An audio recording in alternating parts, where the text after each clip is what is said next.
Bonjour tout le monde, donc nous sommes prêts à regarder une petite expérience ici que nous allons faire en salle de classe. Cette expérience va faire suivi à les derniers jours de cours où ce que nous avons joué avec le MakerMem Shield pour stocker du data en temps réel. Nous avons également la RTC 3231 branchée par I2C. Donc, j'ai monté ce circuit-là, j'ai utilisé les mêmes branchements que j'avais les autres capteurs. D'ailleurs, j'ai gardé le capteur de son et j'ai aussi également le capteur de luminosité. J'ai débranché le troisième. Le capteur de luminosité est présentement branché sur la broche A0 et le capteur de son est branché sur la broche A1. Donc, je vais vous montrer les modifications que j'ai faites au code. Ici, on peut voir à l'écran. Je vais commencer par enlever ça. Donc, pour commencer, ici, j'ai défini mes broches A0, A1. J'ai aussi créé quelques floats pour le niveau du son, le niveau de la luminosité et aussi la moyenne du niveau du son et la moyenne du niveau de la luminosité. Vous allez comprendre pourquoi bientôt. J'ai créé des unsigned integer 32 bits pour la gestion du temps et aussi pour la gestion du échantillonnage, le nombre d'échantillons.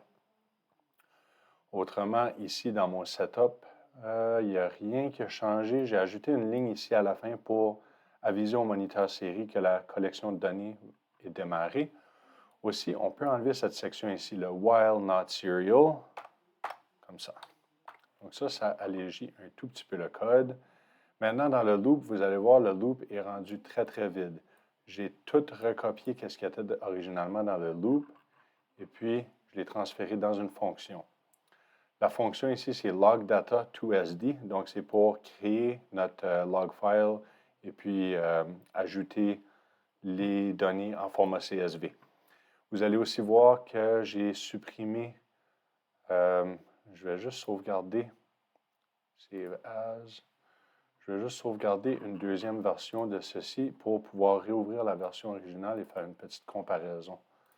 Donc, ici, j'avais le 1.4.4 RTC. Ici, je vais faire le 1.4.5 RTC SD AVG pour average, qui veut dire la moyenne. Une fois que ça c'est rouvert, je pourrai aller chercher de nouveau l'ancien sketch. Et puis, on pourra voir exactement la petite modification que j'ai faite en termes du loop. Donc, la boucle a changé un petit peu. Je vais revenir ici. Juste un petit instant, je vais... 425, 202, LTE, DIA, 1.4.4 RTC Inno.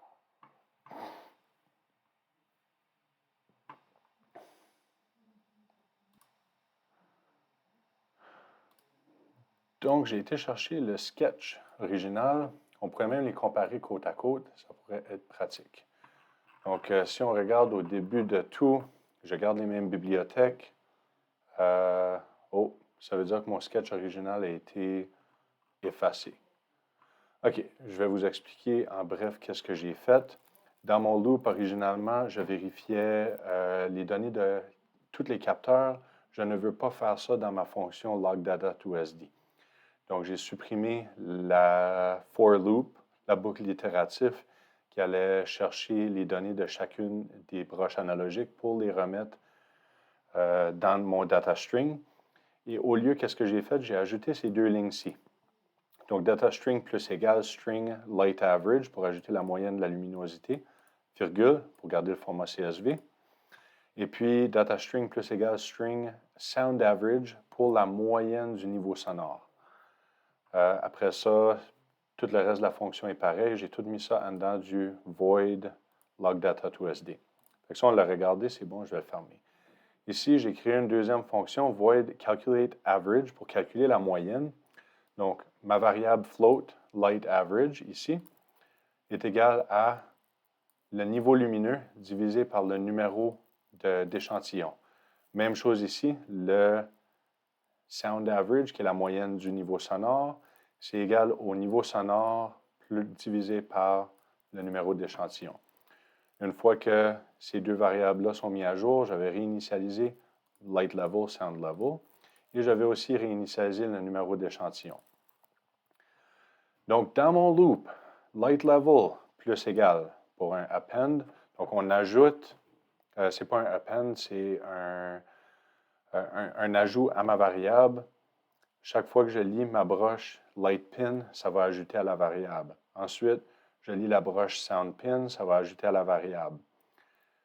Et je vais incrémenter le numéro d'échantillon.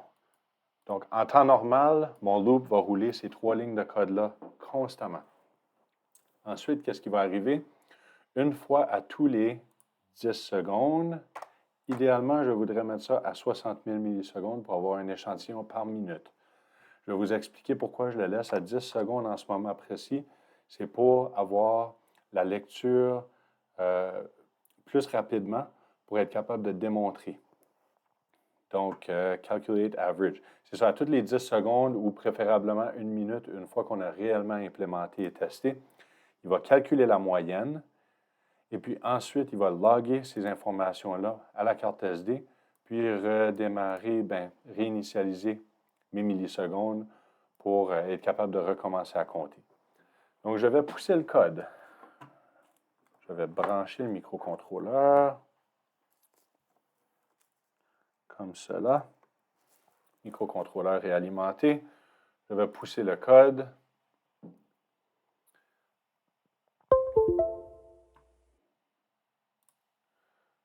Maintenant, ici, on peut voir que ça pousse le code.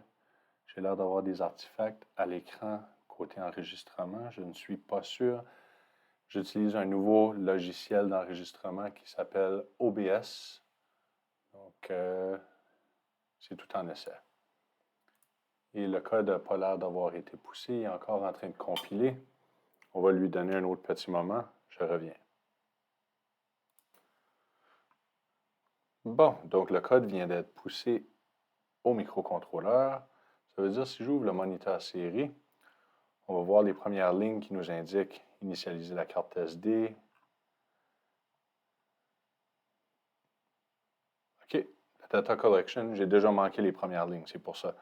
Donc, on peut voir que la data collection ici me dit date, heure, et aussi j'ai la moyenne du niveau lumineux et la moyenne du niveau sonore. Donc, pour les prochaines 10 secondes, j'arrête de parler.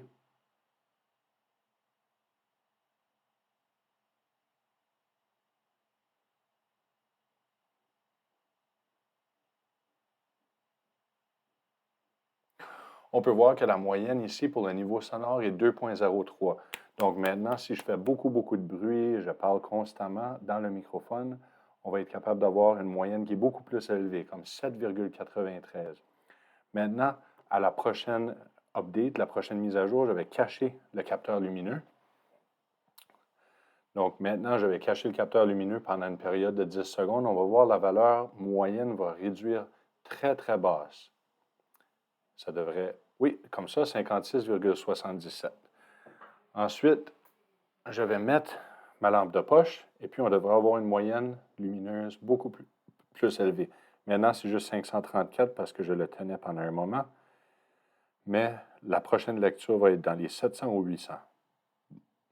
997. Preuve de concept. Donc, je reviens à la caméra en haut. Ici, j'ai le Arduino Maker 1010, le Arduino Maker MemShield qui communique par le protocole SPI, non UART. J'ai la carte micro SD, 32 GB sans disque, et puis les mêmes connexions que j'avais pour le dernier projet, donc SDA SCL sur mon RTC sont connectés sur le SDA SCL du microcontrôleur. Ensuite, j'ai le capteur DF Robot, détecteur de son, Analog Sound Sensor V2.2. Ici, lui, il est branché sur la broche A1. Et puis, j'ai le DF Robot Analog Ambient Light Sensor V1 2.1. Lui, il est branché sur la broche A0. Donc ça nous permet de faire la collecte de données. Ensuite, une fois que la collecte de données est effectuée, moi, je vais aller chercher Excel, Microsoft Excel, et puis pendant que ça rouvre, je vais sortir la carte micro SD et puis la mettre dans mon ordinateur. Donc ici, j'ai Microsoft Excel, je sors la carte micro SD, je vais débrancher mon microcontrôleur et je mets la carte micro SD dans mon ordinateur. Je vais aller chercher le fichier et on va regarder ensemble pour voir le datalog.txt. Ici, datalog.txt. On peut voir, ça c'est les lectures que j'ai faites dans ces derniers moments. Donc ici, je vais ajouter mes étiquettes, des time, light, sound, comme ça, et je vais sauvegarder. Juste sauvegarder simple. Ensuite, je vais fermer ce fichier texte-là. Et puis, on va aller chercher Get Data from Text CSV ici à l'écran.